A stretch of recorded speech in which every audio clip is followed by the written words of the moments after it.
बिस्मिल्लाहिर्रहमानिर्रहीम। अस्सलाम वालेकुम दोस्तों, मैं मोहम्मद तनवीर। आप देख रहे हैं Tanveer auto service YouTube channel. उम्मीद है आप लोग सब खैरियत से होंगे। और आज की वीडियो है, हमने एक ये टूल बनाया है वाल को एमरी वगैरह लगाने के लिए ना, इसकी वाल की सीट ग्राइंड करने के लिए। वैसे हम ये पहले हाथ से इसको ग्राइंड करते हैं।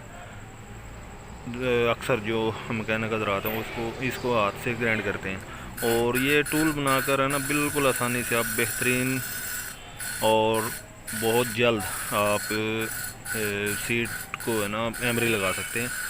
और ये टूल बिल्कुल थोड़े से पैसों में बन जाएगा और बेहतरीन होगा। और इसकी जो मुकम्मल तफसील आगे आप वीडियो में देखेंगे। उम्मीद है आप लोगों को वीडियो पसंद आएगी। दुआओं में याद रखना दोस्तों, वीडियो देखें। शुक्रिया, अल्लाह हाफिज़।